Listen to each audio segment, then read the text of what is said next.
Hey, what would your business look like if you could advertise to your competitors' customers while they're there on location at your customer's business? It's very powerful. Let me show you a visual representation of what that looks like.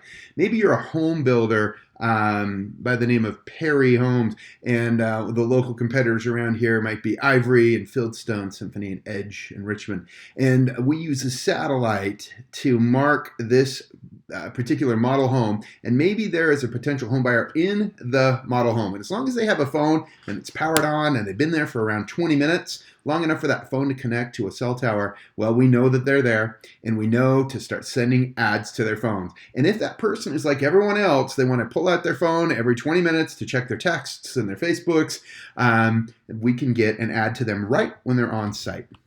And we're showing them an ad that says, hey, come to Perry Homes. Maybe we'll give you a certain incentive to get you there. So lo and behold, that person shows up at Perry. Maybe the same thing happens to the potential home buyer at Fieldstone. They're on site. We get notified. We send them a message. We are advertising to their phones, and there they are. And Symphony and Richmond and Edge, and suddenly everyone's at Perry Homes because we legally stole customers from the competitors. In fact, the way the system works, the technology is such that we can not only show ads to them while they're on site, but we stick a virtual push pin on their phone through the apps on their phone, the system, and we can continue to run ads to that phone forever. We've got that phone down. So we can continue to advertise to them for however long the sales cycle is for your business. And we're going to show them these programmatic ads, is what the industry calls them. They're these little display ads that you see in the websites and the apps that you use. And that's how we're stealing these customers from our competitors. And we're showing them not only on their phone, but using what we call Ready Buyer Radar, which is this program. It not only jumps from their phone, but it jumps to their tablet, to their home computer, and maybe even their work computer too. It's really powerful. All this is done without a click. So give that consideration. Just because they're in a physical place, we can be advertising to them as long as we need.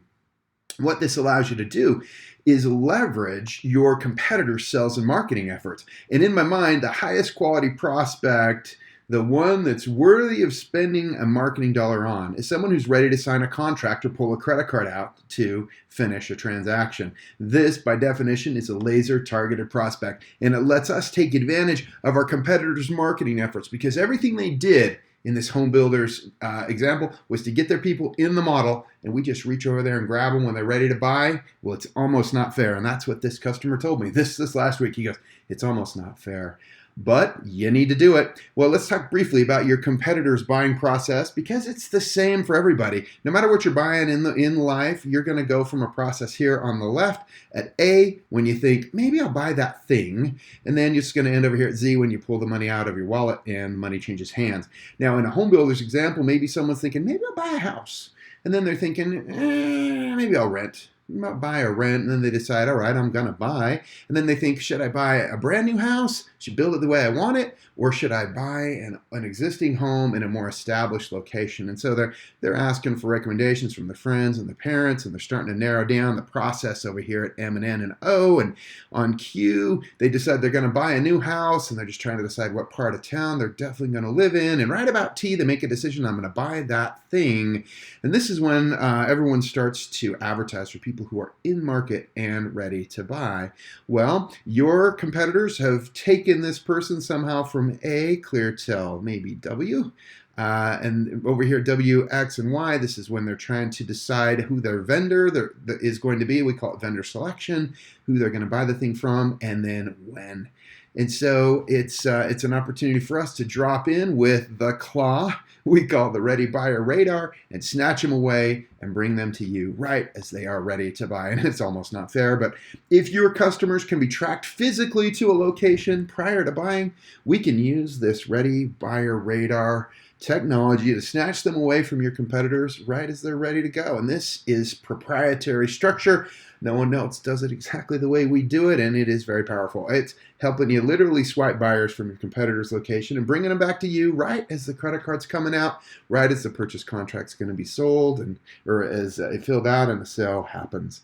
Now, There's another piece to this you want to consider is offense versus defense. Now, our proprietary program only leases locations to one business at a time.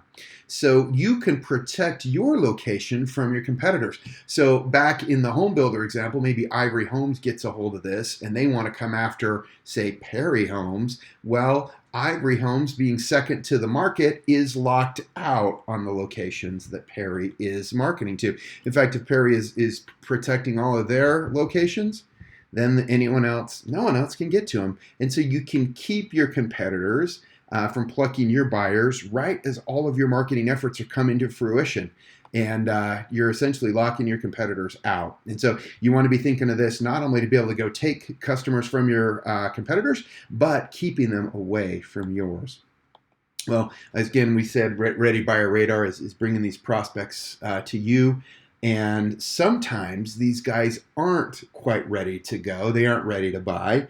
And even though we're leveraging your competitors' sales and advertising spending, maybe that person isn't quite ready. Maybe they've chosen to buy, but they haven't chosen the timing. So we want to drop them into something we'll build for you called a conversion ecosystem.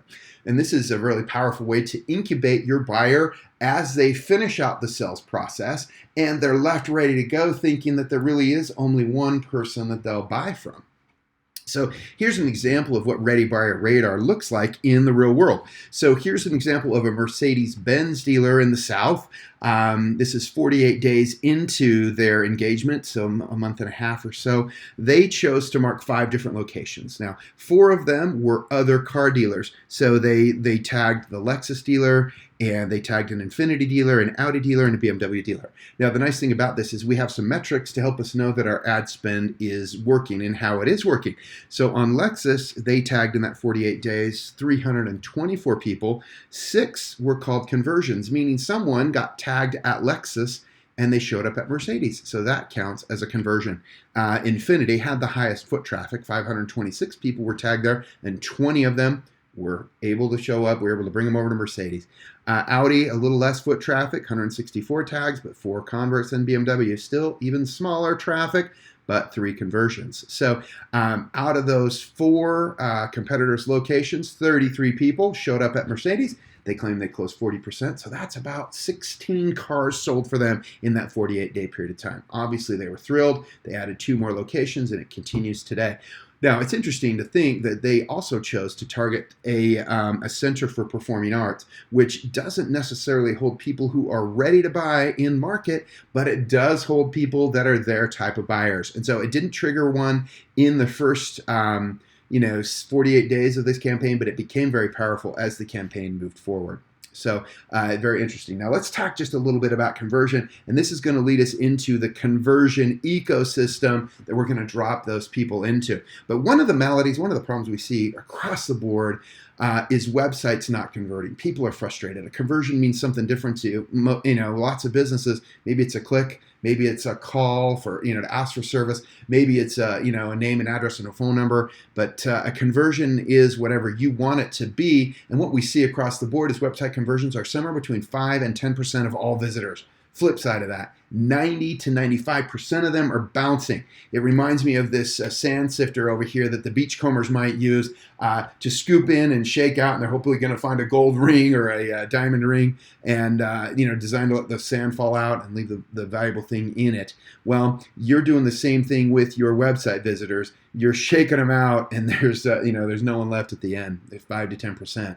So how would you like to be able to tag all of those people? Continue to advertise to them. We're going to get to that point. But before we do, what did that non-conversion cost you? What resources did you spend to get them to your website? Are you running billboards? Are you on the radio? Are you on TV? Are you doing pay-per-click? Are you doing Facebook ads? Are people, referring you? People showing up at your website?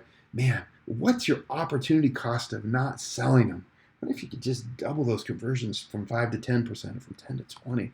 But what if you've woken these people up, decided they want to buy your thing, and they're not buying from you because they bounced from your site and went to your competitor? So you're giving them the money to run a bigger ad campaign to gain the market share and knock you out of the business. Well, we want to talk about a process called the relevance process, which is you becoming the obvious choice to the market where you are.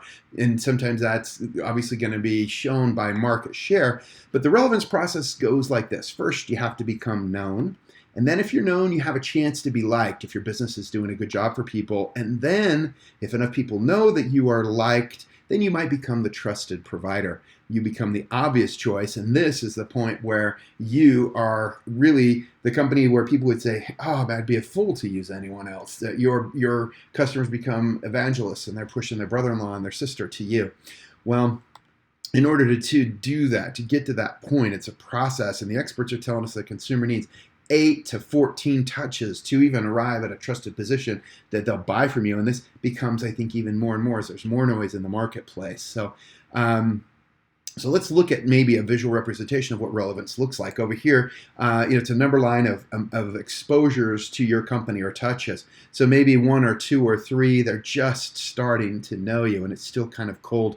As they start to understand you, 7 and 8, it becomes neutral. Maybe around 10 or 11, they can actually like you and be to the point where they can buy from you.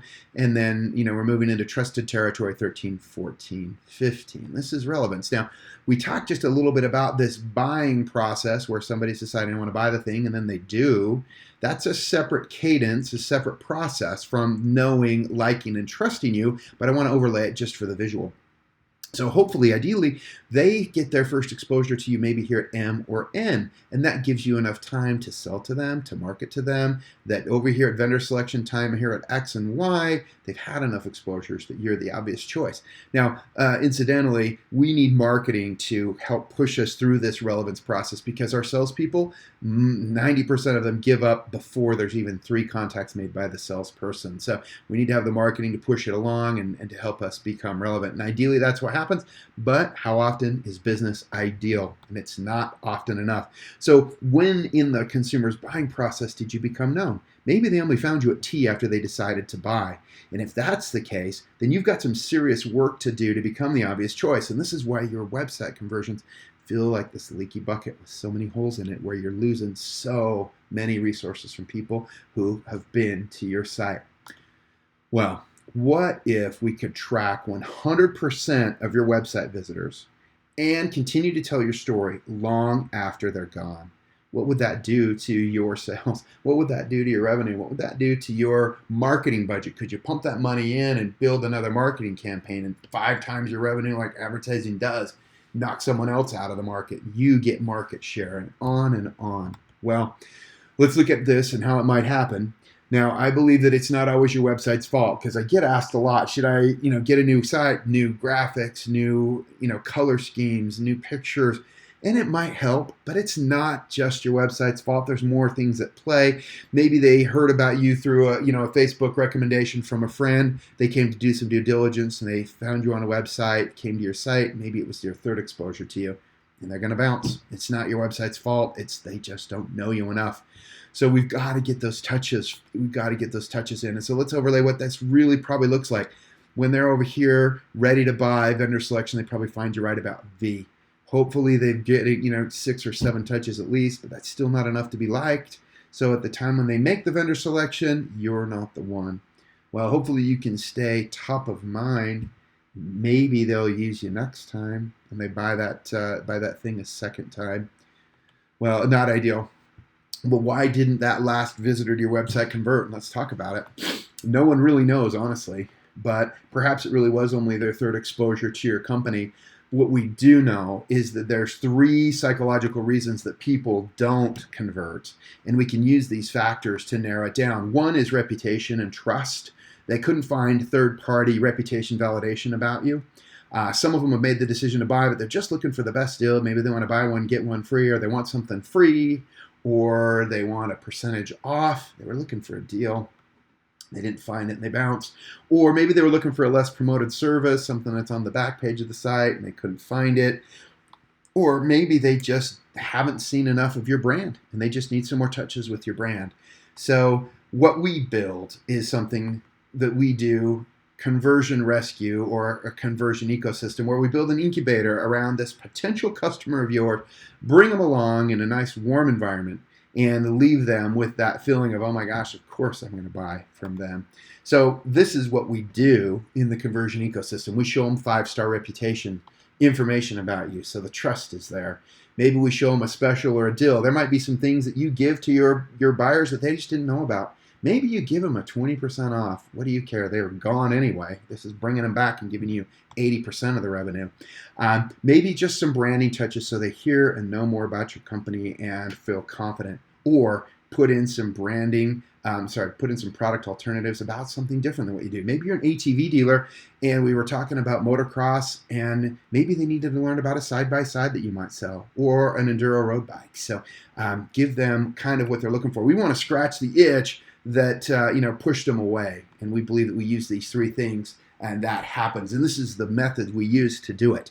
Now, whatever your relevant buying process is, what your timeline is, maybe it's 90 days in this example, we're going to show to them 10 different ads on their phones over that period of time. And maybe you've seen this kind of on an old way. Maybe you went to Amazon, you looked at a pair of shoes, you didn't buy them, and then you jumped over to your local newspaper website, and there was a picture of those shoes, and they follow you around. Eventually, you become blind to that. It's called banner blindness. But on a 1.0 old school way of, this is called remarketing or retargeting, they just show you the thing again, hoping that just the reminder will bring you back. But I'm telling you, there's at least 3 different reasons you could have left, and it's not because you forgot about them. So we're going to do this. We're going to show them different ads in sequence over this period of time to get past the banner blindness and scratch those psychological itches that made them go away, and give us our best guess at why they're gone. So maybe for the first week, we show them a 25% discount. Maybe the second week, we show them a reputation ad. And these reputation ads really convert because I think a lot of times people are just missing that trust factor. Maybe the third week, you give them a free offer to just come in. Give them a dinner gift certificate for showing up. Show them the reputation again, or maybe a product and branding ad in that 5th week, maybe a different product if it was branding in the 6th week, throw them another discount in 7th, reputation again in the 8th, a different discount here in the 9th, at the 10th, a different product ad, and then another discount. So we are just building them, and they continue to see these ads. We show them maybe 3 to 6 of these ads a day through their phones, tablets, and personal and work devices. And the way they see it is through the apps that they're using on their phones and on websites where they're shopping and surfing. And we have a network of ad networks that's 95% of these available windows. And I look at this little one. I was on Twitter the other day. I clicked an SI, Sports Illustrated article, reading through the article, and a little teeny ad like this was right in the middle of my article. This gives revenue to Sports Illustrated, and they're happy to make money for providing that content to me. So we make 10 different ads so we can show up in all of these different kinds of windows that cyberspace has for us. Now, again, the old school, the old way of remarketing maybe just uses the Google network. Now, the Google network is the biggest network, but they only have access to 30% of these windows. So if you're just using Google in the old way, showing a single ad, you're missing out on a lot of opportunities with your people. So what they're left with is this feeling of, my gosh, this business is everywhere. What is their ad budget? It's crazy. But really, you're only everywhere just for them, because we surround them with these 3 to 6 ads every day, showing them 10 different sequences. It's super powerful. And what it's left with is top of mind awareness. When it's actually time to buy, you're the most recent vendor they see. Sometimes they call it recency bias, but you want to be in that place. And here's just a really quick live preview of what this looks like in case you're not picturing it in your mind. So here's a space of these 10 different ads, and you'll see 2 or 3 of them most common. You're probably used to seeing this 300 by 250. It's usually the one over on the right. But then there's these header, these footer ads. Sometimes these are called the skyscraper. They're along the side. This is a double skyscraper. But we create 10 because there's these different sizes, and we want to be available for people. Let me show you a live preview of what it looks like. I happen to like the weather channel because it has 6 different ad window sizes. Up here, there's the header. Over here is an example of that double skyscraper. There's the 300 by 250, the most common one you see the most. Here's a footer in the middle, and another footer at the bottom. So if you happen to be checking out this photo gallery, oh, there you are, or if you're in the middle looking at, hip to date, man, they're getting you twice right here. So again, we're going to feel like we're everywhere. That's kind of what that looks like. So all this matters really is about you. What is your revenue per sale? Is this something that you want to put in place? What's the lifetime value of that conversion? Because you know what, though they just bought that thing from you, that's not the last time they're going to buy that thing. They're going to buy it again and again and again. So what's the lifetime value of that person? And then what's the lifetime value of the referrals? If you're doing a great job, they're going to tell their brother-in-law about it, their buddy at work, their sister and their parents. And it comes down to that old adage of you can count the seeds in an apple, but you can't count the apples in a seed from that one conversion. And it's powerful. Some business owners just stick their head in the sand and don't want to think about it. Well, what does it cost you for not having a conversion ecosystem in place? Well, you think about that, it's significant. What if you could just double your conversion rate? What if you increase it by 2%? Well, our methods, our conversion ecosystem have numbers in the 6 to 7 times the old way, the old school retargeting, remarketing. We are 6 to 7 times as effective in commonplace. Well, is this a good fit for you? Generally, if you're paying to get traffic to your site from those places we already mentioned, you'll want to talk to us. Or if you don't have lots of traffic, but your revenue per sale is big, you'll want to talk to us. And so what we offer is a free strategy session where we sit down with you on the phone and we talk about your business. We talk about your conversion. And it's a really nice experience, business owners tell us, to be up out of the trees for a minute and be able to see the forest instead of the one tree in front of you. It's very valuable. And we'll talk and see if this is going to be a fit for you. Talk about your business, ways to move forward. It's a great way to work on your business instead of being in your business. And what we're trying to ascertain is, can we hit it out of the park for you? We aren't able to serve everyone. We have limitations on our time. We can only add a handful of companies every month. And so we want to know if you're the potential, we have good potential for a fit. And the way we know that is we have an application process to see if we have a good working relationship. This will save you time. It'll save us time. And this is a really neat exercise too for you to go through this and think through the questions on the application, make you think differently about your business. And then it'll save time. If we have a fit, we'll get on the phone and have a strategy session. So go ahead, find the link on the page, click it, and fill out the application, and let's see if we have a fit.